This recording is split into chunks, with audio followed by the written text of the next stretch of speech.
낡은 옷을 입은 노신사가 은행에서 어려움을 겪고 있습니다. 할아버지가 1억 있으면 저는 하나님이에요. 할아버지의 겉모습을 보고 모욕 주는 젊은 은행 직원들. 하지만 그들은 몰랐습니다. 할아버지에 의해서 은행이 망하게 될 거란 사실을. 이야기 시작 전 무료 버튼인 구독, 좋아요를 눌러주시면 영상 제작에 큰 힘이 됩니다. 그럼 지금 바로 시작하겠습니다. 쌀쌀한 초겨울 바람이 매서운 어느 목요일 오후였습니다. 김도원 할아버지는 손녀 하유리와 함께 충무로 골목을 천천히 걸어가고 있었습니다. 할아버지의 차림새는 평범했습니다. 오래된 모직 코트에 밑창이 다른 운동화, 그리고 낡은 가방 하나가 전부였죠. 할아버지, 왜 굳이 이 은행이에요? 집 앞에 큰 은행도 많은데. 하유리가 의아해하며 물었습니다. 요즘 젊은 사람들은 대부분 모바일 뱅킹을 쓰는 시대인데 할아버지는 여전히 직접 은행에 가시는 것을 고집하셨거든요. 응, 여기가 좋아. 오래된 인연이야. 할아버지는 짧게 답하시며 대경상호은행 충무본점 앞에 멈춰 섰습니다. 그리 크지 않은 지점이었지만 깔끔하게 정리된 외관이 나름 품이 있어 보였습니다. 자동문 앞에 서자 정장을 입은 보안 요원이 다가왔습니다. 어르신 죄송한데요. 이쪽 출입구는 VIP 전용입니다. 일반 고객분들은 저쪽 무인기기 코너로 가세요. 보안 요원의 목소리는 정중했지만 어딘가 기계적이었습니다. 할아버지는 잠시 멈춰서서 보안 요원을 바라보셨습니다. 그리고는 가방에서 천천히 뭔가를 꺼내기 시작했어요. 낡은 통장 한 권과 빨간 도장이었습니다. 통장 표지를 보니 하유리는 깜짝 놀랐어요. 이건 완전히 옛날 디자인이었거든요. 창구로 가고 싶습니다. 할아버지의 목소리는 여전히 정중했습니다. 하지만 뭔가 단호함이 섞여 있었죠. 보안 요원은 잠시 당황한 듯했지만 곧 길을 비켜주었습니다. 아, 네. 그럼 안으로 들어가세요. 로비 안은 생각보다 한가했습니다. 점심시간이 지나서인지 몇 명의 고객들만 번호표를 들고 기다리고 있었어요. 하유리는 할아버지가 꺼내신 통장을 다시 한번 봤습니다. 정말 오래된 것 같았어요. 아마 80년대 디자인인 것 같았죠. 할아버지가 이 은행과 얼마나 오래 거래하신 거지. 할아버지는 번호표를 뽑으시고 대기 의자에 앉으셨습니다. 주변에서 작은 속삭임들이 들려왔어요. 어머, 요즘도 통장이랑 도장 들고 오시는 분이 계시네. 디지털 못하시나 봐. 나이 드시니까. 저런 건 은행에서도 귀찮아 할 텐데. 하유리는 기분이 좀 상했습니다. 할아버지는 전혀 개의치 않는 표정이셨지만요. 괜찮으세요? 하유리가 작게 물었습니다. 응, 괜찮다. 익숙해. 할아버지는 손녀의 손을 꼭 쥐어주셨습니다. 그 손은 거칠었지만 따뜻했어요. 시간이 천천히 흘러갔습니다. 다른 고객들은 하나둘 업무를 마치고 나갔지만 할아버지의 번호는 좀처럼 불리지 않았어요.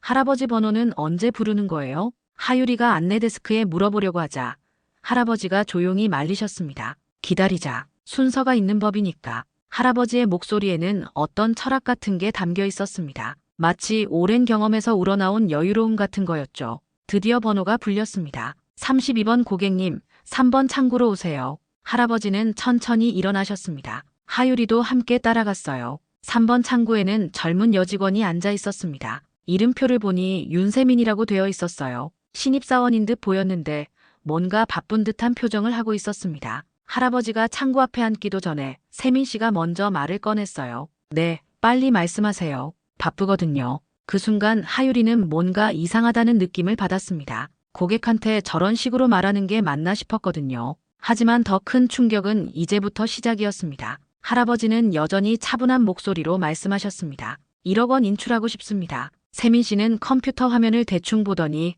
한숨을 쉬었어요. 뭔가 불길한 예감이 들기 시작했습니다. 윤세민은 입사한 지 겨우 3달 된 신입사원이었습니다. 매일 실적 압박에 시달리며 하루하루를 버텨내고 있었죠. 오늘도 점심시간까지 단 한 건의 거래도 성사시키지 못해서 초조한 상태였어요. 특히 오늘은 아침부터 지점장이 실적에 대해 쓴소리를 해서 기분이 좋지 않았습니다. 동기들은 하나둘 성과를 내고 있는데 자신만 뒤처지는 것 같아 조급했어요. 할아버지가 창구 앞에 앉자마자 세민은 재빠르게 말을 꺼냈습니다. 네, 빨리 말씀하세요. 바쁘거든요. 어투부터가 예의에 어긋났습니다. 하유리는 깜짝 놀랐어요. 하지만 할아버지는 여전히 침착하셨습니다. 1억 원 인출하고 싶습니다. 세민은 컴퓨터 화면을 클릭했습니다. 몇 초 후 그의 표정이 완전히 바뀌었어요. 모니터에 떠있는 잔액을 확인한 순간이었죠. 할아버지, 말귀를 못 알아들으세요? 목소리가 갑자기 높아졌어요. 주변에서 대기하던 다른 고객들이 하나둘 고개를 돌리기 시작했습니다. 1억 원이요? 여기 잔액 보세요. 10만 원도 안 되잖아요. 세미는 모니터를 할아버지 쪽으로 돌렸습니다. 화면에는 거의 0에 가까운 숫자가 표시되어 있었어요. 마지막 거래가 언제인지 아세요? 5년 전이에요. 5년 전. 세민의 목소리는 점점 더 커졌습니다. 그는 이 상황이 자신에게 유리하다고 생각했어요. 할아버지는 차분한 목소리로 대답하셨어요. 다른 계좌도 있습니다. 이 말을 들은 순간 세민은 비웃음을 터뜨렸습니다. 다른 계좌요? 할아버지, 그런 식으로 말씀하시면 곤란해요. 그의 웃음소리가 로비 전체에 울려 퍼졌어요. 주변 고객들이 상황을 지켜보기 시작했습니다. 이런 상태에서는 보호자랑 같이 오셔야 해요. 혼자서는 큰 거래 절대 안 됩니다. 하유리가 참을 수 없어서 끼어들었어요. 저희 할아버지 정신 완전히 멀쩡하세요. 저는 손녀입니다. 아, 손녀분이세요? 세민의 시선이 하유리를 훑었어요. 뭔가 불쾌한 시선이었습니다. 그럼 손녀분이 직접 보세요.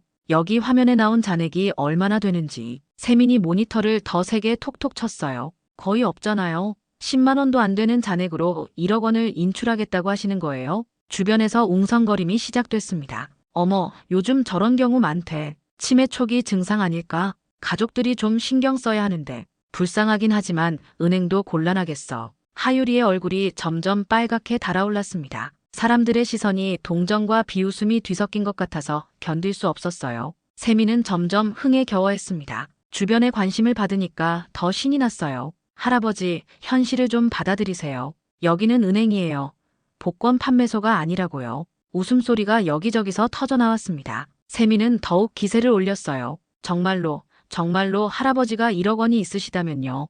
잠깐 멈춰서 주변을 천천히 둘러보더니 손을 머리 위로 올리며 과장된 몸짓을 했어요. 그럼 나는 하나님이에요. 아니다. 부처님인가. 로비 전체에서 키득키득 웃음소리가 터졌습니다. 몇몇 고객들은 고개를 절레절레 흔들었지만 대부분은 재미있어하는 표정이었어요. 하유리는 완전히 충격을 받았습니다. 지금 뭐라고 하신 거예요? 우리 할아버지한테 이게 뭐 하시는 짓이에요? 뭐 하긴 뭐래요? 사실을 말한 건데요. 세민이 어깨를 으쓱하며 다시 모니터를 가리켰어요. 여기 화면 좀 보세요. 잔액 거의 제로. 마지막 거래 5년 전. 이게 1억 원 있는 사람 계좌 같아 보여요? 그 순간이었습니다. 할아버지가 천천히 고개를 들었어요. 하유리는 할아버지의 눈빛이 완전히 달라진 걸 느꼈습니다. 평소에 보던 온화하고 자상한 모습은 온데간데 없었어요. 대신 차갑고 날카로운 마치 얼음 같은 시선이 세민을 향해 꽂혔습니다. 그 눈빛에는 수십 년간 쌓인 경험과 지혜, 그리고 뭔가 무서운 힘이 담겨 있었어요. 그 말, 할아버지의 목소리는 여전히 조용했습니다. 하지만 뭔가 섬뜩한 느낌이 들었어요. 기억하게. 세미는 못 들은 척하며 계속 웃고 있었어요. 네, 뭐라고 하셨어요? 못 들었는데요. 그 말, 기억하라고 했습니다. 할아버지의 목소리에는 이상한 무게감이 실려 있었어요. 단순한 말이 아니라 경고, 아니 예언 같은 느낌이었습니다. 세미는 어이없다는 듯 웃으며 양손을 번쩍 들어 올렸어요. 아이고 무서워라. 할아버지가 저한테 무슨 협박을 하시는 건가요? 주변에서 또 웃음소리가 났어요. 하지만 이번엔 뭔가 어색한 웃음이었습니다. 하유리는 할아버지를 바라봤습니다. 지금까지 살면서 본 적 없는 모습이었어요. 할아버지, 괜찮다. 할아버지가 하유리의 손을 꼭 잡으셨어요. 다 기억하고 있으니까. 세미는 여전히 상황 파악을 못하고 있었어요. 그래요, 기억하세요. 근데 기억한다고 해서 통장에 돈이 생기는 건 아니잖아요. 바로 그 순간 뒤쪽에서 거친 남자 목소리가 들렸습니다.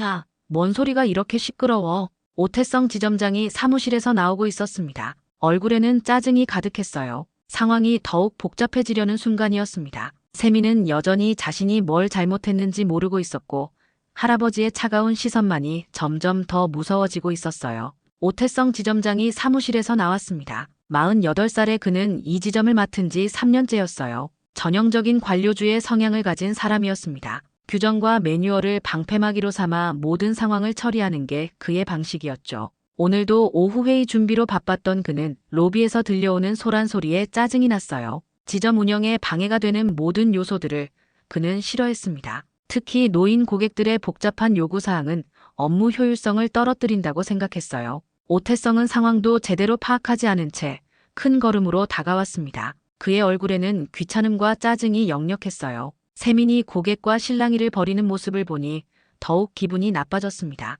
지점장은 창구 앞 책상을 손바닥으로 툭 치며 말했어요. 야, 니들 이것도 처리 못하냐? 직원들을 야단치는 목소리였습니다. 하지만 그의 시선은 할아버지와 하유리를 향해 있었어요. 그냥 경찰 불러. 여기 노인네 데려가라 그래. 이 말을 들은 순간 로비의 분위기가 완전히 바뀌었습니다. 경찰이라는 단어가 나오자 주변 고객들도 긴장하기 시작했어요. 지점장이 공권력을 언급한 건 상황을 강제로 마무리하려는 의도였습니다. 하유리는 참을 수 없었어요. 할아버지가 범죄자 취급을 받는 건 도저히 받아들일 수 없었습니다. 지금 뭐라고 하신 거예요? 저희가 뭘 잘못했다고 경찰을 부르신다는 거예요? 하유리의 목소리는 떨리고 있었지만 단호했어요. 하지만 지점장은 오히려 더 거만한 태도를 보였습니다. 고객이 직원한테 협박하고 소란 피우면 당연히 조치해야죠. 민원 넣든 말든 마음대로 하세요. 오태성의 말에는 뻔뻔함이 묻어 있었어요. 자신들이 먼저 모욕을 가했다는 사실은 완전히 무시하고 있었습니다.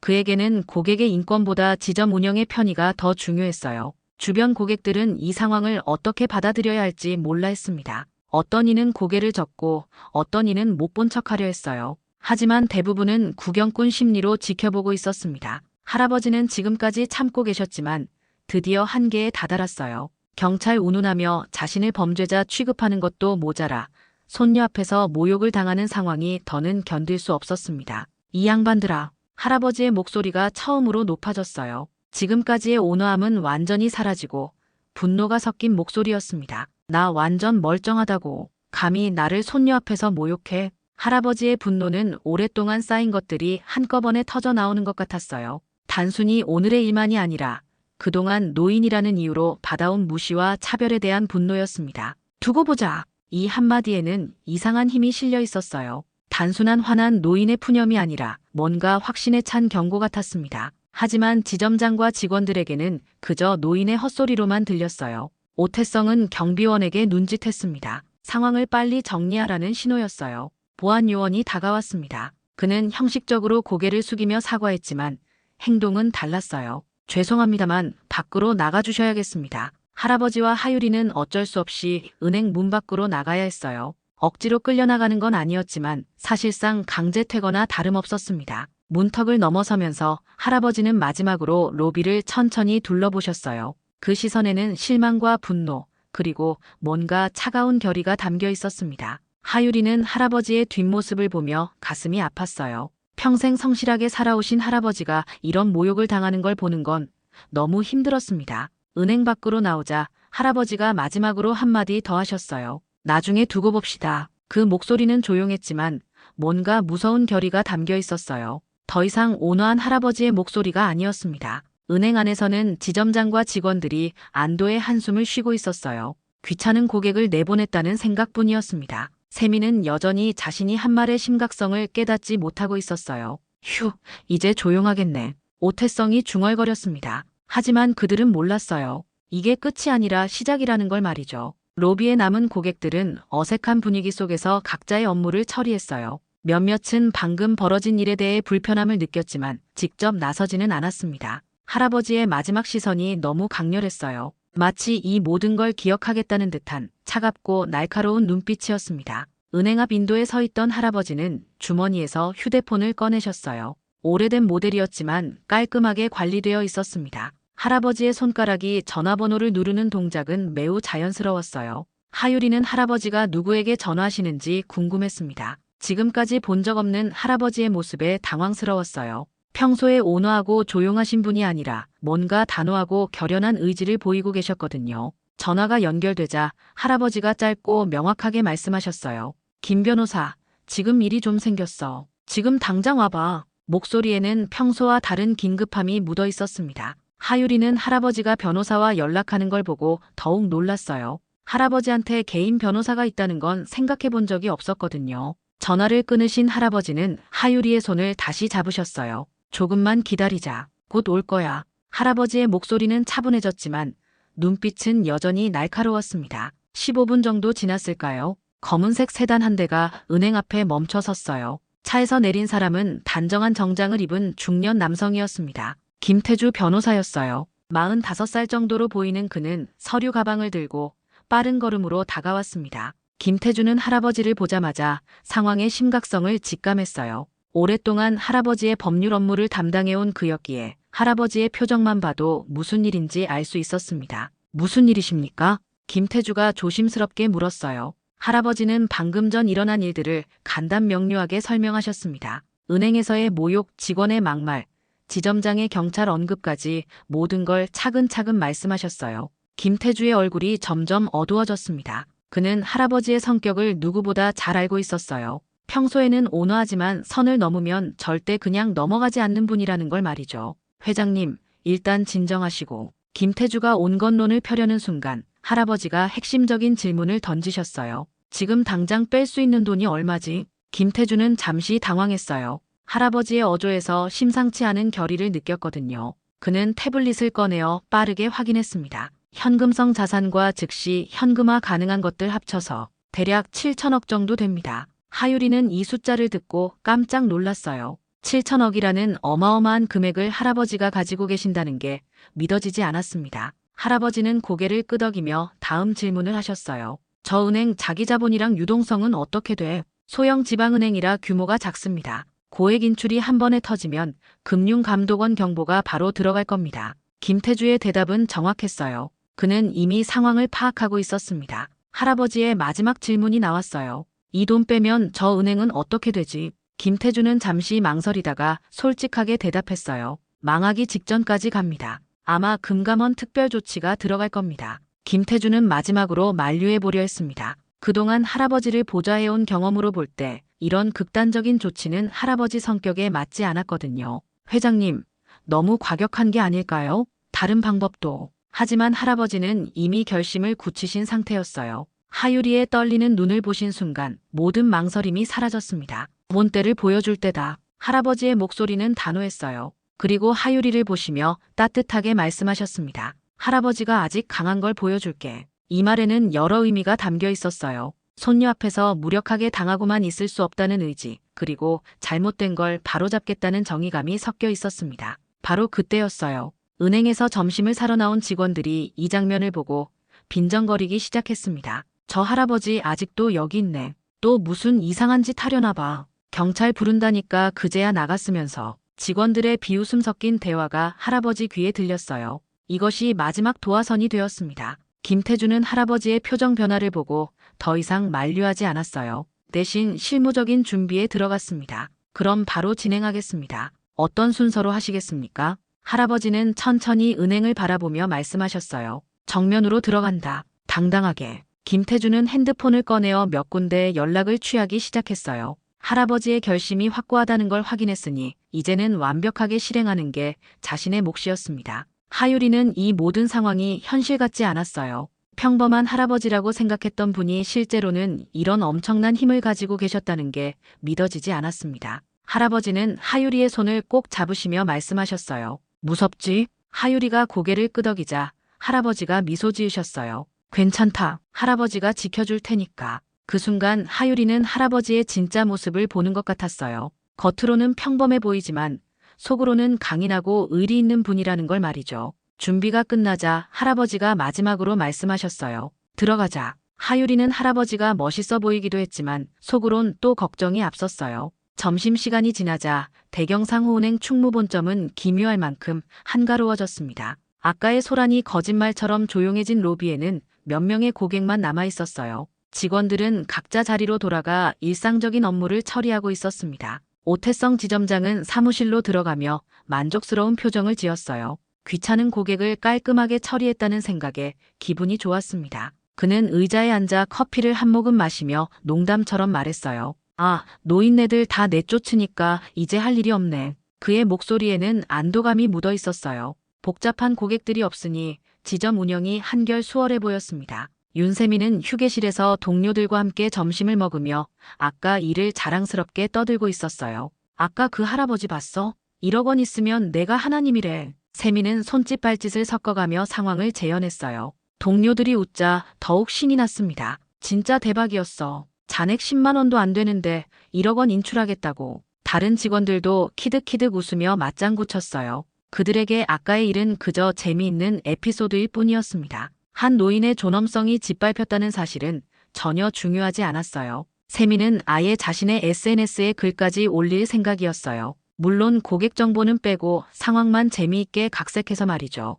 그는 이미 머릿속으로 글을 구성하고 있었습니다. 로비에서는 평소와 다름없는 업무가 진행되고 있었어요. 창구 직원들은 예금, 출금, 대출 상담 등의 일상적인 업무를 처리했습니다. 아까의 일이 있었다는 걸 믿을 수 없을 정도로 평온했어요. 몇몇 고객들은 아까 본 장면을 떠올리며 불편한 기색을 보였지만 직접 뭔가 말하지는 않았습니다. 대부분의 사람들은 남의 일에 끼어들기를 꺼려했거든요. 오태성은 오후 회의 준비를 하며 상당히 기분 좋은 상태였어요. 문제 고객을 효과적으로 처리한 자신의 리더십이 자랑스러웠습니다. 그는 이런 식으로 지점을 운영하는 게 가장 효율적이라고 생각했어요. 세미는 휴게실에서 계속해서 아까 일을 화제로 삼고 있었어요. 요즘 노인분들 정말 이상해. 현실 감각이 없어. 그의 말에 몇몇 동료들이 동조했어요. 맞아. 디지털 시대에 적응 못하시는 것 같아. 가족들이 좀 신경 써야 하는데. 이들의 대화는 점점 더 무분별해졌어요. 고객에 대한 최소한의 예의도 지키지 않는 모습이었습니다.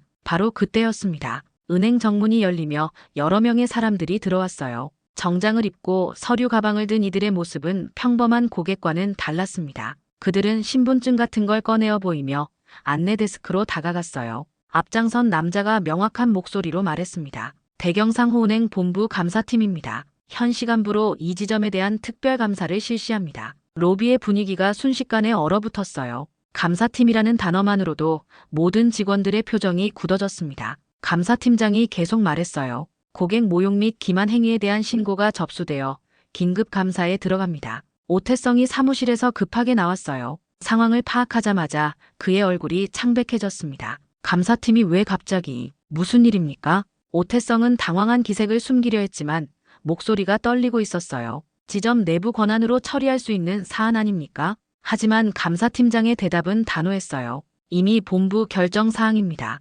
CCTV 영상과 콜로그, 응대 스크립트 모두 즉시 보전하세요. 감사팀원들이 각자 맡은 역할을 수행하기 시작했어요. 한 명은 CCTV 시스템으로 향했고 다른 한 명은 음성 녹음 장비를 확인했습니다. 휴게실에 있던 윤세민의 혈색이 사라졌어요. 아까까지 자랑스럽게 떠들던 이야기들이 갑자기 무서워지기 시작했습니다. 내가 뭔 잘못을 했다고. 세민은 중얼거렸지만 속으로는 불안감이 커져가고 있었어요. 다른 직원들도 마찬가지였습니다. 평소에 고객을 대하는 태도에 대해 돌이켜보기 시작했어요.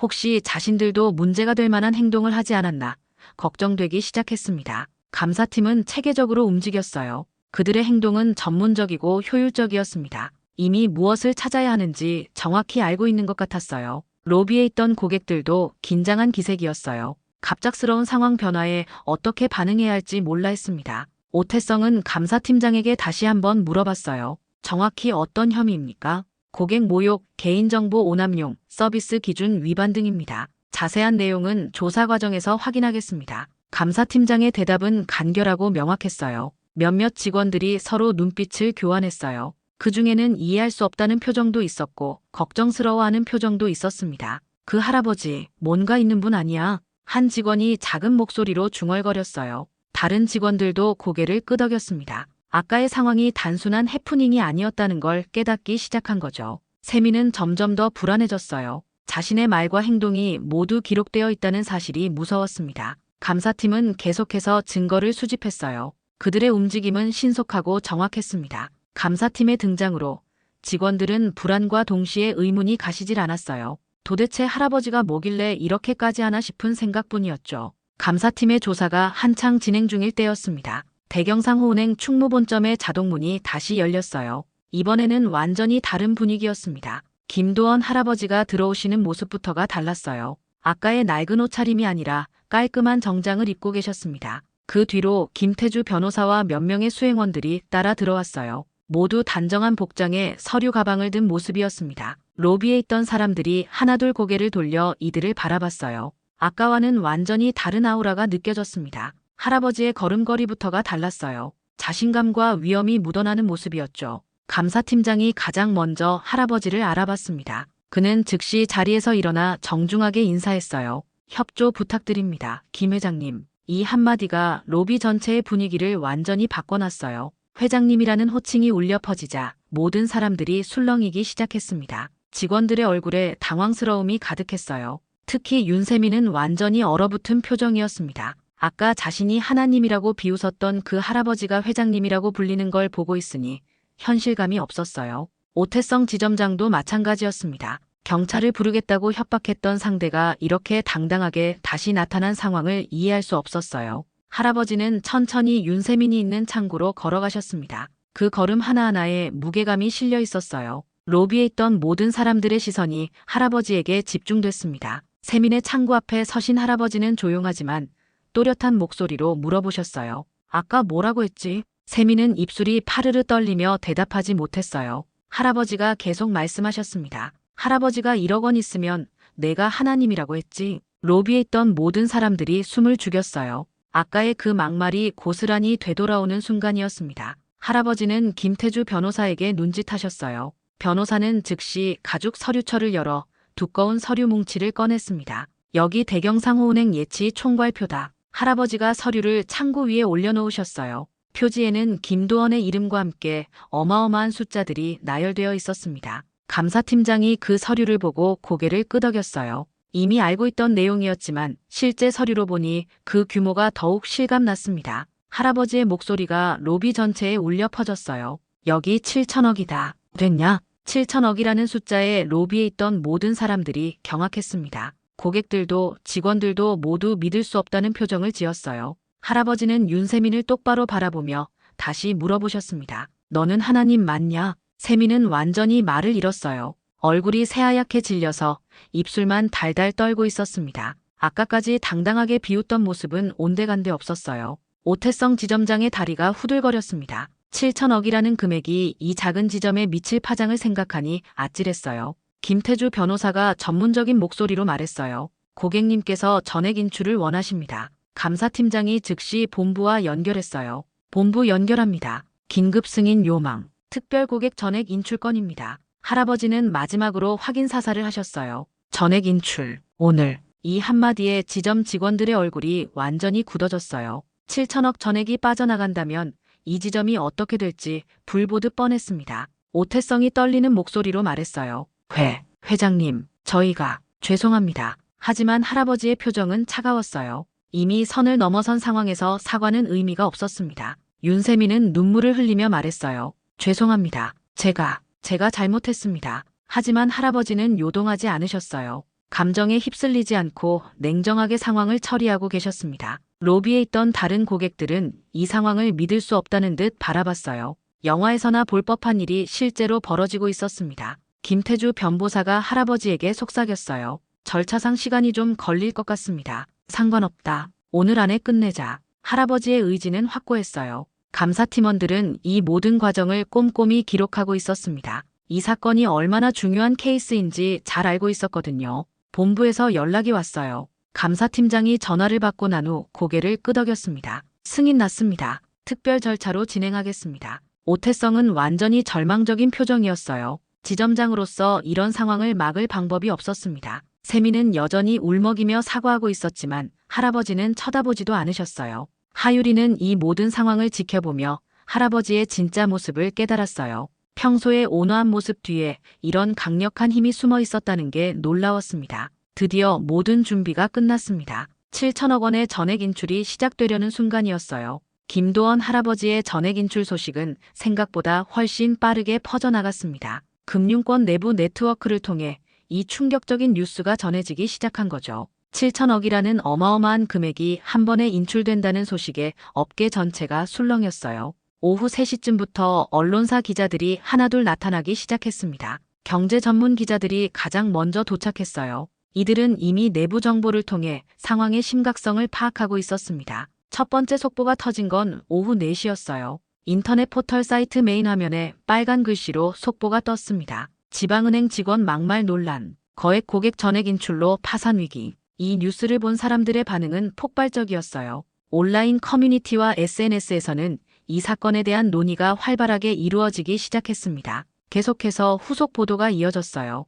신입 직원 1억 있으면 내가 하나님 발언 파장, 고객 모욕 논란, 금감원 특별조사 착수, 지점장 무릎 사과에도 전액 인출 의지 굽히지 않아. 뉴스가 나갈 때마다 대경상호은행 충무본점 앞에는 더 많은 기자들이 몰려들었어요. 취재진들이 카메라와 마이크를 들고 지점 입구를 에워쌌습니다. 은행 내부는 완전히 아수라장이 되어 있었어요. 오태성 지점장은 사무실에서 본부와의 긴급 화상회의에 참석하고 있었습니다. 본부에서는 이 사태의 심각성을 인지하고 즉시 위기 대응팀을 구성했어요. 윤세민은 휴게실 한 구석에서 눈물을 흘리고 있었습니다. 자신의 한마디 말이 이런 엄청난 파장을 일으킬 줄은 꿈에도 생각하지 못했어요. 내가 뭘 그렇게 잘못했다고. 세민은 계속 중얼거렸지만 상황의 심각성은 점점 더 커져만 갔습니다. 한편 할아버지는 김태주 변호사와 함께 차분하게 후속 조치를 논의하고 있었어요. 인출 절차는 이미 시작되었고 이제는 법적 대응에 대한 계획을 세우고 있었습니다. 형사고발과 민사소송을 동시에 진행하겠습니다. 김태주 변호사가 말했어요. 할아버지는 고개를 끄덕이셨습니다. 모욕죄, 개인정보보호법 위반, 업무방해. 이 정도면 충분하겠지. 오후 5시쯤 오태성 지점장이 드디어 할아버지 앞에 나타났어요. 그의 얼굴은 완전히 굳어 있었고 걸음걸이도 휘청거렸습니다. 지점장은 할아버지 앞에서 갑자기 무릎을 꿇었어요. 죄송합니다. 제가 잘못 관리했습니다. 로비에 있던 모든 사람들이 이 장면을 지켜봤어요. 취재진들의 카메라 플래시가 번쩍거렸습니다. 다시 한 번만 기회를 주세요. 제발요. 오태성의 목소리는 울음 섞여 있었어요. 하지만 할아버지의 표정은 변하지 않았습니다. 윤세민도 창고에서 나와 할아버지 앞에 무릎을 꿇었어요. 죄송합니다. 정말 죄송합니다. 제가 미쳤어요. 세민은 입술을 깨물며 눈물을 쏟았어요. 자신의 경솔한 말과 행동이 이런 결과를 가져올 줄 몰랐다는 후회가 밀려왔습니다.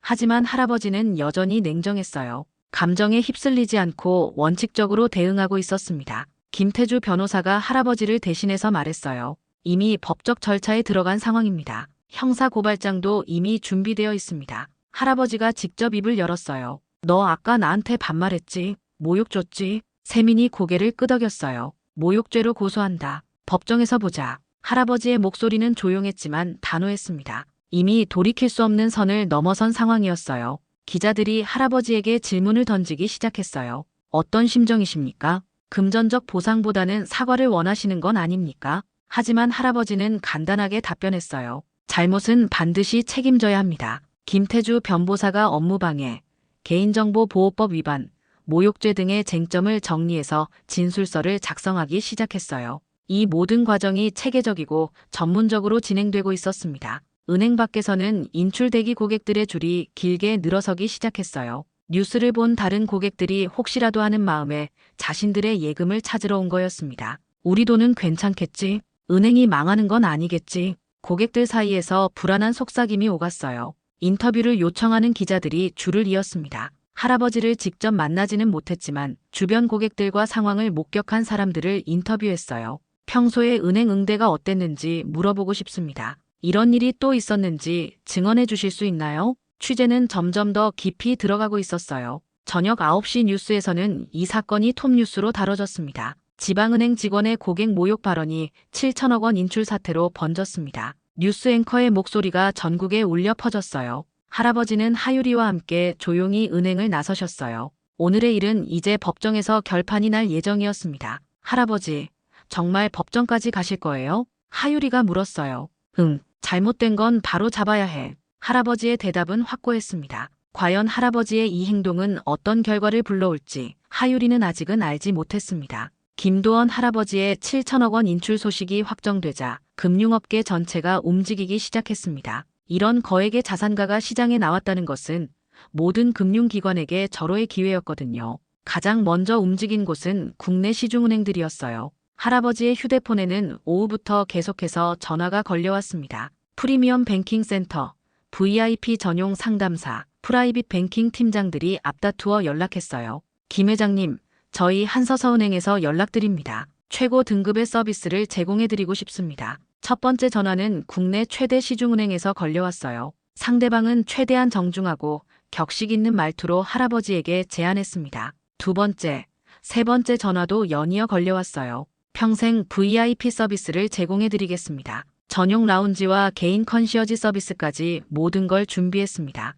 할아버지는 이 모든 전화를 조용히 들으셨지만 어디에도 확답하지 않으셨어요. 다음 날 아침부터는 더욱 치열한 경쟁이 시작됐습니다. 각 금융기관의 최고 위급 임원들이 직접 나서기 시작한 거예요. 시중은행들의 제안은 정말 화려했습니다. 국내 모든 특급 호텔 스위트룸 무료 이용권을 드리겠습니다. 해외 공항 패스트트랙 서비스와 전용 라운지 이용권까지 포함입니다. 개인 아트 컬렉션 대여 서비스도 가능합니다. 증권사들도 뒤질세라 경쟁에 뛰어들었어요. 프라이빗 웰스 매니지먼트 서비스를 전담팀으로 구성해드리겠습니다. 글로벌 투자 기회를 가장 먼저 안내해드립니다. 보험사와 카드사까지 가세했습니다. 할아버지의 휴대폰은 하루 종일 울려댔어요. 하유리는 이 모든 상황을 지켜보며 놀라움을 감추지 못했어요. 할아버지, 이 정도일 줄 몰랐어요. 할아버지는 미소만 머금으시며 대답하셨어요. 사람들이 돈의 힘을 과대평가하는 것 같구나. 하지만 할아버지에게는 다른 계획이 있었어요.